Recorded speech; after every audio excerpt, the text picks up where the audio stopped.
Welcome to today's 2026 webinar series. Thank you for taking the time out of your day to join us. Before we begin, I'd like to go over a few housekeeping notes. This webinar is being recorded and all presentation materials will be posted on our website.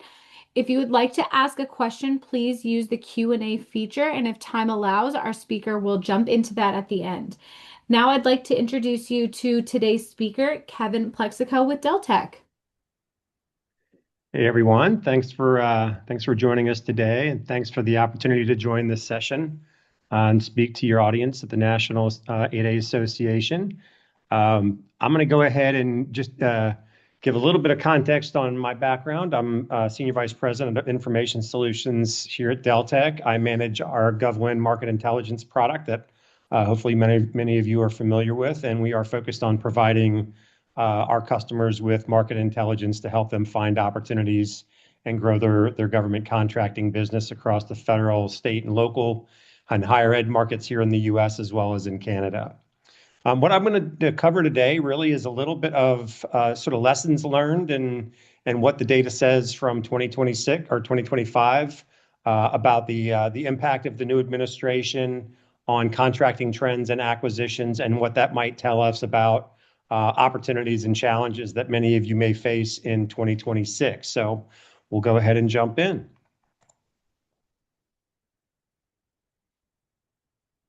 So the first thing I wanted to address is DOGE. This was the four-letter word of last year, especially early in the year when the Trump administration took office. There was lots of activity led by Elon Musk to trim federal employees, to trim contracts. It went after, in many cases, very specific kinds of contracts. I know professional services firms, particularly those involved in consulting work, found a lot of their contracts targeted. We also saw some targeting of value-added resellers and the initiative by GSA to negotiate contracts as much as they could with some of the largest software companies. Specifically, I wanted to put a little bit of a picture on the impact that we saw from DOGE last year. And of course, I suppose the good news, at least for those of you who might have been worried about the impact of this going into 2026, is that it seems to really be fading into the background. And the DOGE organization, according to some recent news, is really no longer in effect, even though its charter ran through July of 2026. One of the things that was the biggest challenge, I think, was how to account for the impact of some of the contract terminations and changes that we saw. There were some very high numbers that were coming out of the DOGE organization, which in a lot of cases, if you really pulled the thread back, you saw that they were reporting in many cases ceiling values of contracts. And when you talk about ceiling values in the government market, you can really get some pretty big numbers, but that doesn't necessarily mean those are the dollars that the agency would have spent on that contract. So the way we tried to look at it at GovWin within our market research team was to look at the run rate of the contracts in 24 and how much of that was impacted in 2025 for those contracts that were terminated for convenience. We felt like terminated for convenience was a good approximation because that's where the government would have decided, as essentially every federal contract has, the right for the government to terminate a contract for convenience. And then what was the impact of that termination on the dollars from 2024 to 2025? So all told, on a run rate basis, it was about $5 billion, not a huge amount of money in the world of government contracting, but depending on who you are, that might have been significant for your particular company. I feel like this was one of those situations where certain companies might have been in the wrong place, wrong time kind of situation and been a victim of some contract terminations for this reason, driven by the DOGE initiatives, and other companies really facing no impact at all. All told, we saw about 7,000 unique prime contractors impacted. Again, we're approximating this based on the number of companies that had contracts that were terminated for convenience. It's not a perfect count because there was nowhere in the federal procurement data that they were identifying DOGE impacted contracts. So we're really using this terminated for convenience as sort of the best approximation. That 7,000 contracts really represents about just 7% of government contractors. So not a huge amount in the scheme of things. Excuse me, as my screen just disappeared on me. And then the one thing that is worth noting, it was a significant number of small business primes that were impacted. So 70% of the companies, 70% of those 7,000 firms were small businesses, but just 1.5 billion, or about a third of the dollars that were identified as sort of DOGE related cuts were small business dollars. So again, mixed bag, depending on who you were, wrong place, wrong time, could have affected you, and other vendors really felt no impact whatsoever. I think it would probably be surprising to most to have seen that last year was actually a growth year in government contracting, especially on the civilian side, where we did see so much activity in terms of the DOGE organization making cuts. We also saw delays in appropriations, as we've seen a lot recently. One of the things that did show up sort of about halfway through the year was the One Big Beautiful Bill and the legislation that essentially appropriated significant amounts of money to the Department of Defense, as well as the Department of Homeland Security, and some other agencies as well. The years you're going to see here was very back-end loaded. We saw a very slow start to the year, and then it took a while for spending to really kick in. But all told, 2025, we ended up with about a 5% increase in civilian spending and about a 9% increase in defense spending. So that's really pretty significant, almost a double-digit increase on one of the largest budgets in the federal government, which is certainly the Department of Defense or Department of War. For small businesses, probably not quite as good a news. One of the side effects of a lot of the spending being devoted to aerospace defense and the growth there is that small businesses have less opportunity to participate in aerospace defense spending. If you were to look at some of the major segments of spend in the federal government, such as information technology, professional services, aerospace defense, or architecture, engineering, construction, those are sort of the four that, in my mind, jump to the top in terms of the categories of spend. Aerospace defense is by far the one that has the lowest percent of participation from small businesses, with the others having significant participation. So this sort of focus on increases in aerospace defense just meant that small businesses didn't have as much opportunity to participate in that. One thing to keep in mind, that I do note this on the right-hand side, there was a very anomalous set of transactions that happened very late in the year that was reversed in 2026. Happened about 2 or 3 months apart. There was a $21 billion, almost $22 billion set of transactions. I think it was about 8 different transactions that were awarded very late in the fiscal year in September. And then those transactions were essentially reversed in 2026. So you almost need to take out about $20 billion of this small business number in 2025, since it got reversed in 26. Again, if you look at it on a standalone basis in 25, it shows up there, but you can see just a couple months later, it gets reversed as a negative number. So just want to call that out as something a little bit unusual that you would see in the data that the casual observer wouldn't necessarily notice. So relatively, I would say if you factor out that 20 billion, relatively flat spending year over year with small businesses, and the percentage I think was a little less than 23%. One thing to note, by the way, is if you are someone who pays attention to this small business scorekeeping by the SBA, they calculate the numbers a little bit differently. They don't just use the raw contract activity dollars. There's certain things that they pull out of those numbers, such as foreign military sales, that are not really addressable by small businesses. So these percentages, the long way of saying these percentages are not going to tie off to the scorecard that you might see from the SBA. Just something to be aware of.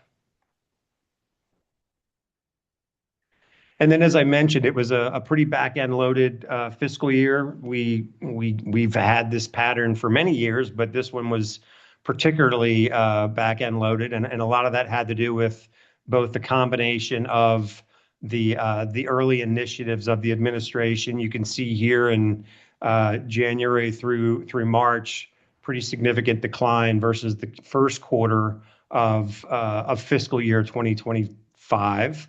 And then as you look back towards the very end of the year, and specifically in September, the numbers picked up pretty dramatically.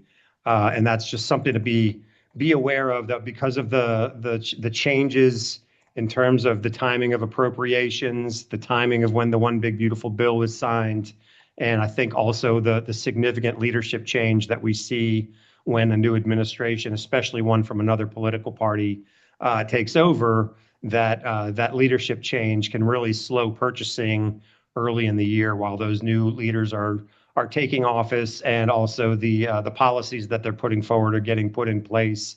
And we saw about 20% of defense spending happening specifically in December, and 25% of civilian spending happening in December. So very outsized impact of end of year dollars showing up specifically in September. Obviously, we're going into 2026. We have appropriations for everybody but DHS. DHS obviously also does still have a big contribution from the One Big Beautiful Bill, so they're sort of partially funded through that. So I think you could think about the slowdown from the delay in funding is essentially being over, with the exception of a few parts of DHS. But it doesn't leave a lot of time between now and the end of the year for the agencies to spend the money that was appropriated because of the delays in those appropriations. This is also a picture of what we've seen in terms of small business contracting by type of company. I mentioned it's a relatively flat year for small businesses. And at the same time, you can look at these different socioeconomic categories, pretty flat for all of them. Every one of them is down just a smidge. You can see 8A spending down a little bit, HUBZone, service disabled, veteran-owned small business, and the woman-owned categories all down a bit. I think what we've seen is a bit of a shift as we've seen more spending on aerospace defense, that there hasn't been as much of an increase in addressability by small businesses because of some of these changes.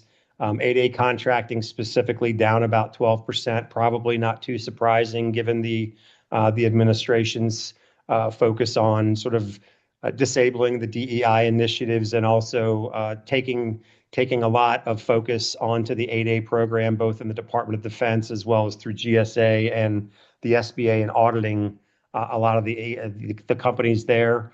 I would just say anecdotally, as we look at procurement activity in 2026, we are already seeing sort of a decline relative to previous years of the volume of 8A set-asides and sole source awards, as well as procurements that are coming out. So I think the message that the acquisition community has received is really be careful with your selections of socioeconomic status, and when in doubt, probably pick small business set aside as your preferred over some of the socioeconomic categories, and even maybe more so on the 8A program specifically. So just something to be aware of. Not the best news for those of you who have invested a lot of time and money in the 8A program. Unfortunately, that's had some impact on the use of that program. But obviously, if you can demonstrate your capabilities in other ways, there's still opportunities as part of the small business area as well.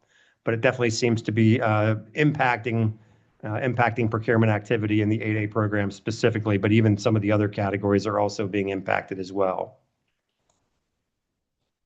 So, what does this mean for 2026, and what are we sort of taking away from that in terms of updated appropriations? I wanted to give a sense for what the appropriations for 2026 are as it stands today. I'm sure most of you are aware of this, but all appropriations are essentially done with the exception of DHS. DHS had what you'd call a partial shutdown. Most functions of DHS continue operating through a shutdown because of the essential nature of the services they provide. Another thing that's sort of driven this is that most functions of DHS, or many functions of DHS, I would say, are also funded through the One Big Beautiful Bill, which is not subject to the annual appropriation. So it's really, as we all are seeing in the news, organizations like TSA that are impacted the most, where they're basically asking employees to show up for work, but not getting paid. The expectation is that when the shutdown does end, those individuals will get paid, but that doesn't help them pay their bills between now and when that happens, and we don't yet know when that will happen. It does seem that there seems to be some movement to get something done, possibly this week. I think the impact on commercial travel is starting to create some real pain politically, and it seems like politicians from both sides and both parties are starting to work a little bit more collaboratively to get something done and get this resolved. With respect to 2027, normally we would have a president's budget by now. At this point, we have not yet seen a president's budget, so the speculation is it might be March or April, and maybe even slip into to May. And I would say, based on what we've seen under prior Trump administrations, the budget doesn't sort of all come out at once. It comes out in phases with some summary documents initially and then more detail to follow. I think part of what's driven the delay in the budget release is also the delay in appropriations. It's hard to do a lot of the budget, since a lot of the president's budget, if you've ever looked at it, does comparisons versus prior fiscal year, and we really didn't know what prior fiscal year appropriations were for the sake of the 2027 budget, what the fiscal year 2026 appropriations were going to be. And now that that's squared away, hopefully that we can get some traction on getting the president's requests out for Congress to start debating. One thing that we have gotten indications about is the president has on multiple occasions made mention of a request of $1.5 trillion for the Department of War. That is a very significant number and significant increase when we consider the fact that the Department of War had its first $1 trillion budget just this year or this last year in fiscal year 25. So essentially, you're talking about a 50% increase on the largest department in the federal government, getting $500 billion in additional money, and that does not count the additional money that was announced.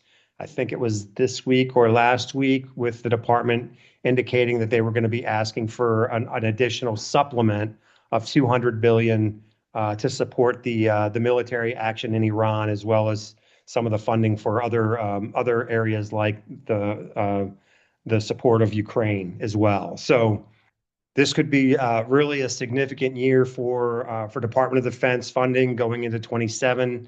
And obviously we have to see what the appropriators do with this. There's certainly going to be some contention around the president's action in Iran and what happens with the mid-year elections and the midterms in terms of influence from different political parties, particularly in the House, is also going to shape those discussions as well. But I would say, safe bet that Department of Defense spending is going to be really the growth engine for the next couple of years based on sort of world events. This just gives you a picture of 2026 appropriations as they were put to bed and the comparison versus the president's budget. The reason we're comparing it to the president's budget is because when you look at the administration's requests of this past year for 26, and I would say also the first term of the Trump administration, one of the patterns that you saw pretty consistently was the administration calling for steep reductions in some of the same agencies that we've heard a lot about: Health and Human Services, Department of Education, Department of State, EPA. Those agencies have under the prior Trump administration and under the current Trump administration seen steep reductions in the president's request to essentially fund increases in the Department of Defense. And we saw that again this year. So you take organizations like HHS, where the president's budget had requested basically 22% less or $22 billion less than what was actually appropriated by Congress. And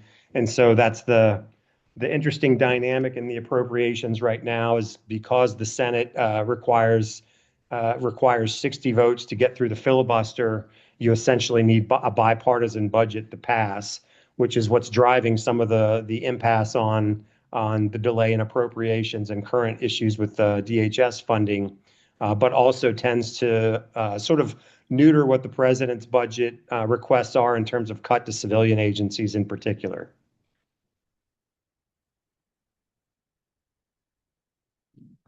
And just a reminder, the One Big Beautiful Bill, which is separate from the annual appropriations process, had a significant amount of money, $175 billion for aerospace defense, just a little bit less than $50 billion for professional services, largely in education and training, particularly in DHS. Much has been discussed about the training capabilities to bring on more Border Patrol and ICE agents. We've also seen opportunities in the areas of information technology, architecture, engineering, construction, particularly in the southern border, where they're essentially going to be completing that wall, including surveillance capabilities and technology along the southern border. So lots of opportunities, but I would say really targeted in some specific areas. And I would say from a small business perspective, again, a lot of the aerospace defense tends to be dominated by the largest firms, like just taking like shipbuilding and aircraft and spacecraft. You know, you really have 4 or 5 firms that probably get 80 to 85% of the money in those particular categories because of the nature of the work. Small businesses certainly have opportunities to participate as subcontractors and also through some of the research and development related funding that goes through the SBIR program that seems to be in a good position to continue to get funded going forward. But again, some of these areas of focus really require companies to rethink what agencies they're doing business with to get after some of these opportunities, and in some cases also how they position their capabilities and translate those capabilities into some of these different program and mission areas. I wanted to shift gears to some of the acquisition reforms that we're seeing. Obviously, this is the most significant one is the revolutionary FAR overhaul or RFO. I'm sure everybody has heard about this. At this point, all of the part revisions are complete. The way they've approached this is sort of very different and unusual than we've seen many prior revisions to federal acquisitions take place, and this is obviously more ambitious than we've seen many of those revisions as well. What GSA has essentially done is said when these revisions are available, agencies can seek what they call a deviation so that they can start using that revision immediately. So you really have to go to the FAR overhaul website, which is on acquisition.gov, and pay attention to each FAR clause that's been rewritten and see what agencies have received a deviation to use that particular clause. This is really unusual in that we essentially have different agencies on different versions of the FAR. And as a small business in particular, can be really challenging to be mindful of which agencies are using which FAR clauses and which revisions are they using if they've received that deviation or not. So just complicating the world a little bit more. They are moving now into the rulemaking process. That would essentially go to the traditional process where there would be a comment period, opportunities for people to weigh in, and businesses and agencies to weigh in on some of these modifications that were made, and then the formal rulemaking process by the FAR Council. That has not really begun in earnest yet, and so very much you have to pay attention to the language that's on the RFO website and which agencies have taken advantage of some of those deviations to start using some of these FAR clauses already. The Defense Department has also gone through or is underway with a major defense acquisition transformation. They released a major strategy document on this back in November. Couple of the biggest and most noteworthy changes. First, the reorganization of what they used to call the program executive offices, or the PEOs, into what they're now calling the program acquisition executives. The idea here is to give these program acquisition executives full ownership of capabilities, cradle to grave, from the acquisition point of view, to drive accountability for the delivery of those capabilities. So that's a major reorganization in terms of how some of these programs are structured to build some of these major weapon systems and platforms. The other area is putting an increased focus and utilization on other transaction authorities and commercial solutions offerings. These are essentially ways for the Defense Department to acquire capabilities and technologies on a more accelerated fashion by not having to use the traditional federal acquisition regulations. It's still sort of like a contract, but they're just technically not called contracts.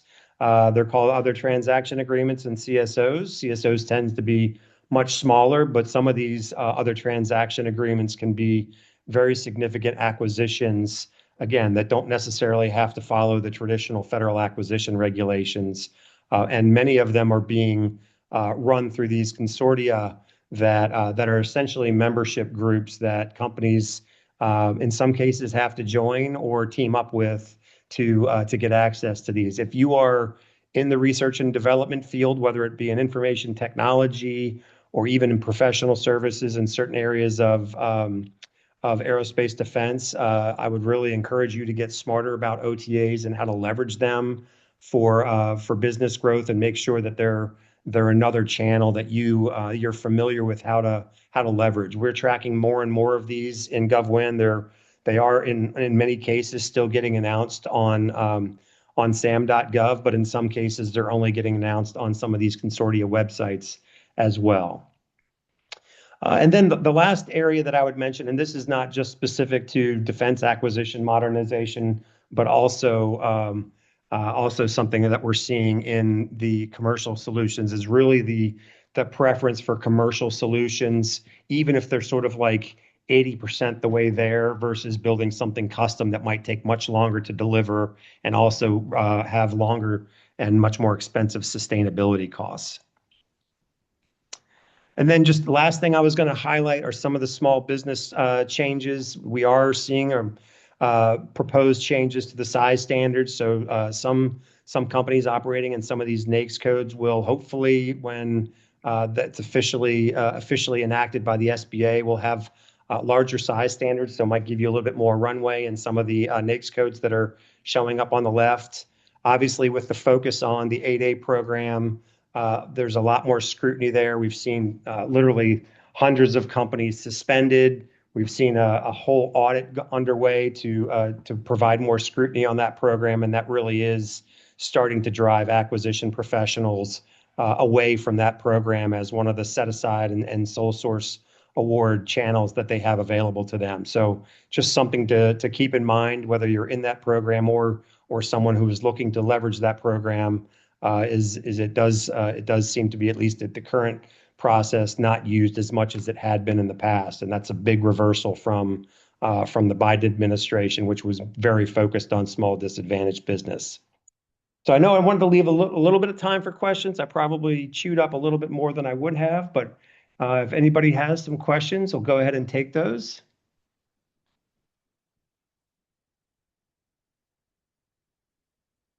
We'll take this one on the impact of the activities in Iran and how that might affect defense spending. Again, we've seen this request for $200 billion. I think that's going to find a very contentious political environment based on some of the members of the Democratic Party who feel like the administration should have gone through a different process to secure approval for that action. But at the end of the day, I don't think any member of Congress wants to be seen as not supporting the warfighter. And also, in a lot of cases, we've depleted a lot of our weapon stores, and there's definitely a recognition that we need to replenish those weapon stores for future preparedness. So I do think there's going to be support ultimately after some haggling, we'll say, and debate around funding, providing some supplemental funding to the Department of Defense, which again I think primarily is opportunity for larger businesses that provide those weapon systems capabilities, but does carry some small business opportunities, especially on the subcontracting level. And I know we're at time, so I will go ahead and turn it back to our National 8A Association people to wrap us up. Great. Thank you so much for that great information. I know we've had a lot of people in the Q&A also asking about the slide deck and the recording. That is something that we will be posting on our website. You guys will all get an email with that link in the information. Additionally, if you have any other questions, please reach out to our team. We're happy to answer anything on our upcoming initiatives or upcoming events. Please feel free to reach out to us by email or phone. And thank you today to our speakers. And that concludes today's events.